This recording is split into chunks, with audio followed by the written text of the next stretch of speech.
Abordons à présent la dernière section de notre cours, la section 7.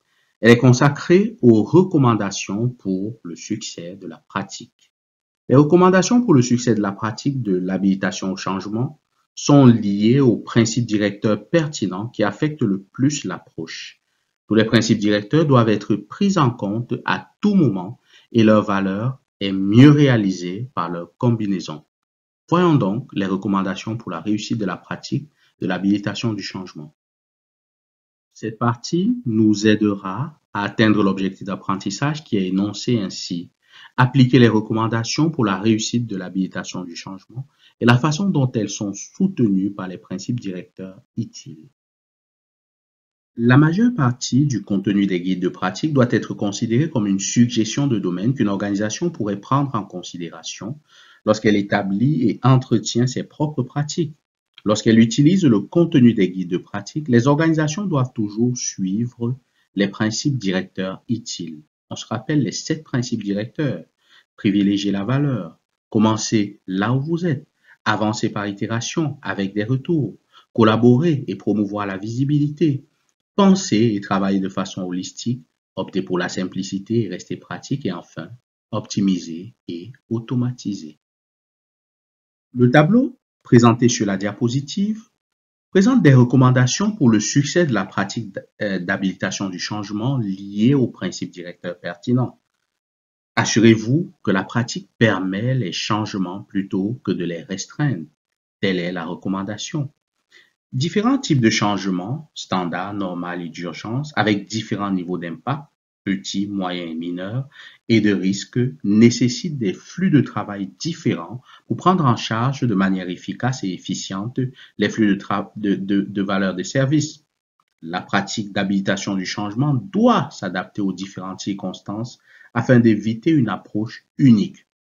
Autre recommandation, assurez-vous que les raisons des changements sont comprises par toutes les parties prenantes. Tous les changements ne sont pas simples ou n'apparaissent pas comme tels pour les parties prenantes. Même dans des cas de petits changements, assurez-vous que la raison du changement est clairement énoncée, communiquée et comprise. Autre recommandation, assurez-vous que les critères de réussite sont compris par toutes les parties prenantes.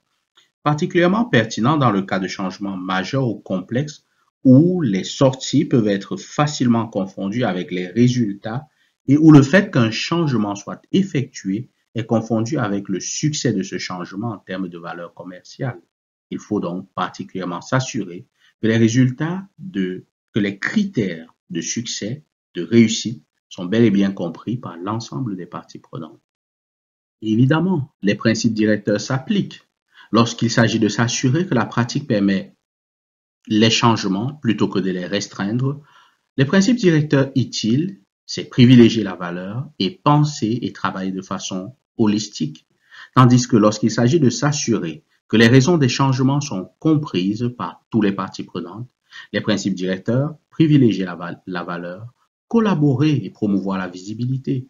Et pour ce qui est de s'assurer que les critères de succès ou de réussite sont compris par toutes les parties prenantes, 3 principes directeurs, privilégier la valeur, collaborer et promouvoir la visibilité et penser et travailler de façon holistique. Une autre recommandation, c'est de déléguer l'autorité. L'habilitation du changement nécessite de nombreux types et niveaux différents d'autorité du changement, avec différents niveaux de formalité et différents nombres de parties prenantes impliquées.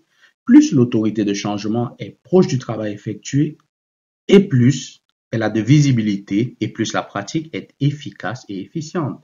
Les principes directeurs utiles, privilégier la valeur, collaborer et promouvoir la visibilité, penser et travailler de façon holistique et opter pour la simplicité et rester pratique. Autre recommandation, tirer le meilleur parti possible des capacités d'automatisation. Une fois que la modification ou le changement a été autorisé, tout retard supplémentaire doit être évité. Il peut y avoir beaucoup d'allers-retours entre les équipes lorsqu'elles accomplissent leurs tâches liées au changement. Les outils automatisés peuvent aider à optimiser le flux de travail et à minimiser le gaspillage. Par exemple, en ne présentant que les informations pertinentes pour la prise de décision, en visualisant l'avancement des modifications et en pré-autorisant les étapes en fonction des critères clairs. Les principes directeurs Optez pour la simplicité et restez pratique et bien évidemment, optimiser et automatiser. Autre recommandation, clarifier les dépendances et concevoir des intégrations efficaces. Le fait est que les changements présentent souvent des dépendances avec d'autres changements. Le travail opérationnel ou le business as usual effectué dans les équipes directement ou indirectement touchées et les processus de prise de décision de niveau supérieur, par exemple pour les priorités opérationnelles, le financement et d'autres allocations des ressources. Les dépendances organisationnelles, procédurales et techniques doivent être clarifiées, ce qui est également important pour la gestion des risques.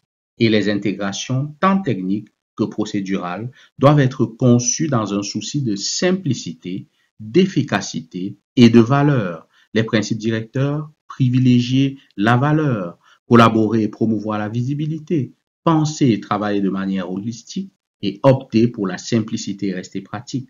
Autre recommandation, n'augmentez pas inutilement la complexité des changements. Une gestion inefficace et mal avisée des risques peut avoir ou peut parfois devenir un sérieux obstacle à la co-création de valeur. L'idée d'un comité consultatif du changement en tant qu'autorité de changement approuvant tous les changements peut sembler attrayante lorsque les changements ont mal tourné dans le passé, mais il est très peu probable que cela serve son objectif déclaré. Supprimer toutes les étapes de transfert, d'autorisation et d'approbation qui ne sont pas strictement requises. Impliquer toutes les parties prenantes concernées, mais n'imposez pas de fardeau à toutes les parties prenantes potentielles. Les principes directeurs, privilégier la valeur, opter pour la simplicité et rester pratique, optimiser et automatiser.